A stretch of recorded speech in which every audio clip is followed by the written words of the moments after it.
don't need no education.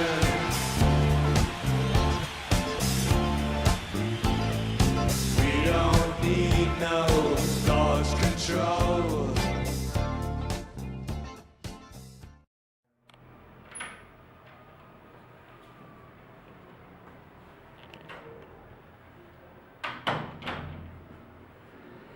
Hi, my name is José Orellana, and today I'm going to talk to you about present and future of physics. First of all, what's physics? Well, physics is not just that old course that made us hate numbers, formulas, or even teachers. Physics is more than that, much more than that. It's the natural science for excellence. This is a nice way to see it, but we need a general definition. So, we could say that physics is the science that studies time, matter, space, and energy, and how these elements interact between them. So, before we start talking about present, a view to the past will be very useful. In the past, you know that physics did not start just as a great science with an amount of knowledge such as we have now. Physics had a very long development to get to what is now. And in that development, there happened something interesting in the 20th century. That happened is that people started to expect what would be of science and technology in the 21st century. And they started to grow ideas like flying cars, like intergalactic traveling and time machines. But look at us now. We don't have any of that ideas yet. Of course, we are in the way to make them true. So, let's talk about the present. What physics do now? Well, in the past, physics were trying to understand the universe. Why things move, why things happen in a certain way, and the central word was why. Now, the central thing is not only to understand, but using this knowledge in any area that it will be useful. These are the applications of physics nowadays. So, this is how we apply physics. In which areas? Well, there is a lot. For example, medicine. Medicine is a very important area where we apply science. For example, physicians and medics work together in ionizing radiations for treatments of cancer and other diseases that are mortal. Biology is a science that years ago was based only in observation and deductions, and now needs to understand the physical phenomena and numeric analysis that happens in its area. So it's been created the biophysics, a new field of the science that is studied with both disciplines. Astronomy. Astronomy is a great branch of the natural sciences. What happens with astronomy is that it works together with physics. How? With the help of the numeric analysis and the concepts of physics, we can understand the universe. Every day we discover new planets, new galaxies. We advance of what we know about the universe. And we are not over yet. We are looking for more information about the universe. Chemistry is a very interesting case with chemistry and physics. What happens here is that years ago we could difference between these two sciences. Now it's difficult with the apparition of quantum physics. Why? Because quantum physics and chemistry study the subatomic particles together, and it's difficult know how to difference which knowledge belongs to which area. So they are very interlinked. And the applications doesn't end here. There is application in forensic sciences. There is even application in art. So physics is literally in everything we do. But the essence of physics is not only application. The essence of physics is know. So we are not only applicating, we are studying the new branches of physics.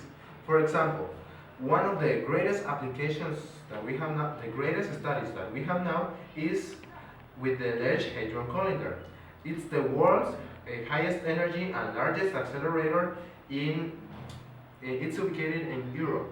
And what this does is that accelerates particles in its tunnel of 27 kilometers, and collision them. Particles like electrons, protons, and neutrons are collisioning to see what happens with that portion of the universe when these collisions takes place. So in this we are trying to know, to discern the universe, to know how it really works. That is our goal, the goal of physics, to understand the universe at its greatest point. How do we do this? We're trying to do this by a unification theory of all the forces, and with this theory expressed by a formula, a unique formula, we want to understand all the universe. These are the physics now. So, what about physics tomorrow? Well, in the future, physics will be a very important thing to talk about. Actually, we're trying to know what will happen with physics in future. For example, some people say that this will be the century of science. Some others say that science will end in a very short time. Some even say that science will lead us to an imminent destruction. These are all expectations. What we can expect about physics, we can divide it into three ways to see it. First of all, it would be the physics in a short time, like 10 years. In 10 years, the key word of physics will be improving. We'll have improved all the knowledge that we have now, all the investigation and research that we have in the different areas like medicine, biology, all the areas we've mentioned. But also the solution of problems. We'll try to have a solution of what the problems we have now, like lack of water, lack of energy, the global warming, the weather change. All these will be the work of scientists to work with them and to solve and to take a solution of these problems. Now, let's talk about physics in 100 years. In 100 years, we will start to make reality the science fiction. Why? Because we will start about the things like intergalactic. In 100 years, we will start to talk about the antimatter motors, the teletransportation, and the invisibility. This now sounds crazy. I know, but what happens with this? There doesn't exist a physical law that says that this is impossible yet, of course. And we've had a very good advance in this area in the last years, so we've not took so much time. In 100 years, will be if this is true or false. Now, if we think in physics in 1,000 years, a very long time, we could think that we'll have reached a very high level of science and technology. We'll start to talk about time machines and intergalactic traveling. Why? Why don't we start to talk about now in 100 years? Because we've not advanced very much in these areas. But in 1,000 years, we'll have reached most of the things that we have to know to get into these areas.